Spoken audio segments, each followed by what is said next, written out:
Gagawa na naman tayo ng skin rehab tomato kasi maraming nagrereklamo wala daw silang tanim na aloe vera. Kaya ito po ang tomato ang ating isa pang alternative. Kaya huwag ninyong kalimutan i-share na naman itong video ko at maghanda ng ballpen at papel para panoorin. Yung mga hindi pa nakapanood noon sa aloe vera, ito po gagawin ninyo ito sa tomato. Pareho lang din po yan. Mga kailangan natin gawin ay of course may malaki akong tomato. Kung wala kayong malaki, maliit na lang at may egg. Kailangan natin yung egg mga kabisi at yung ating virgin coconut oil at ang ating gatas na powder. Kung wala kayong virgin coconut oil, huwag na lang lagyan. Sabi nila pwede ba daw yung baby oil? Ay sabi ko huwag na lang. Hindi na natin pilitin kung wala, charurot. Balatan muna natin ng maigi ang ating kamatis mga kabisi para malinis, charurot. Pagkatapos nating balatan ay kudkurin natin ng ganito, charurot. Hindi dapat makasama or makasali yung kanyang mga buto-buto. Ganito yung consistency ng kamatis mga kabisi pag nakudkod na. Yung malinis na makinis, charurot. Dito lagyan natin ng 2 kutsarang virgin coconut oil mga kabisi. Kung 2 kutsara po yung inyong aloe vera or kung inyong kamatis na nakudkod, dapat po din po 1:1, 2 kutsara din po ang ating ilagay na virgin coconut oil. Kaya yan po para magiging maganda. Dito haluin natin ng bahagya mga kabisi. Dito isali natin yung egg white mga kabisi. Ganyan lang oh.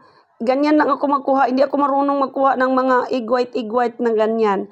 Ayan, simple lang sa akin, charurot. Kung mayroon kayong paraan paano yun alisin ang egg white, ayan, kayo nang bahala doon sa inyong mga paraan, charurot. Haluin na naman ng bahagya, pinakalit, pinakajut. Samahan natin ng isang sachet pa na powder milk. Powder milk talaga ang gamitin nyo makabisi para naman ay malumalapot-lapot siya.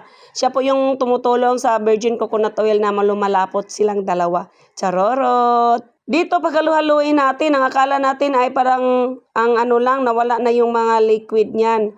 Ay maayos din yan mamaya mga kabisi, haluin lang natin ng haluin. Pag ganito na yung consistency niya mga kabisi, pwede na natin siyang gamitin. Pero talagang ayusin natin ang paghalo mga kabisi at ang pagbatil. Kung mayroon po kayong egg beater, pwede naman yung gawin yan. Pero baka tumatalsik-talsik yung mga powder milk natin. Kaya ayan, tiis ganda, charurot. Tiis pagod pala, Diyos ko day. Eto oh mga kabisi, ang ganda ng consistency niya oh. Ganito talaga yung hindi mapuputol-putol oh. Tingnan nyo yan mga kabisi.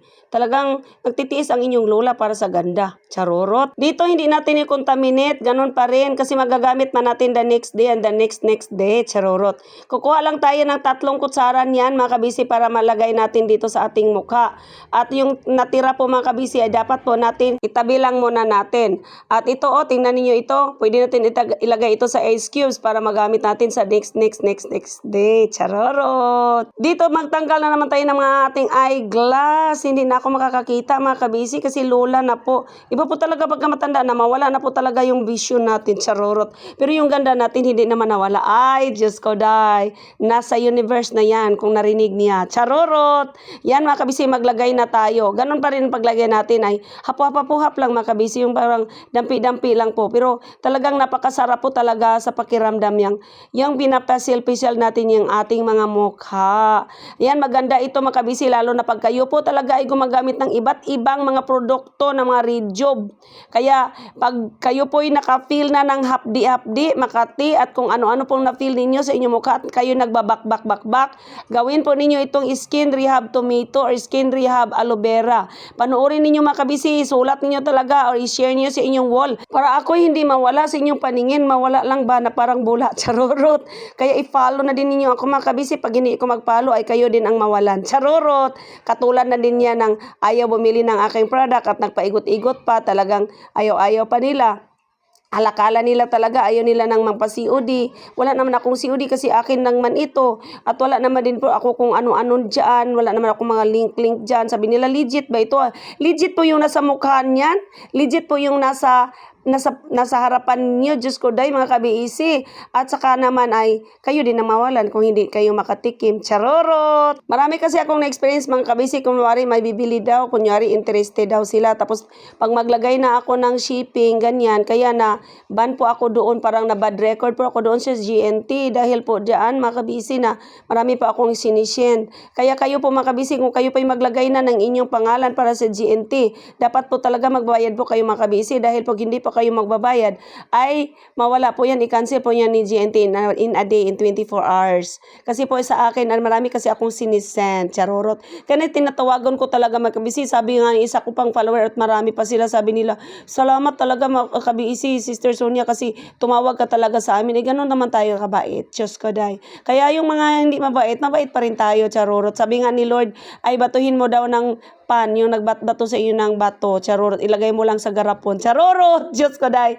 Pero ganun po talaga mga kabisi, no, ang buhay. Ganyan po. Kaya sa mga ganyan, mga tao dyan na hindi pa nakagamit sa aking product at kayo po ay nagpaganyan-ganyan, ay kayo din ang mawalan, hindi kayo makatikim. Charorot, ako naman may nandito eh.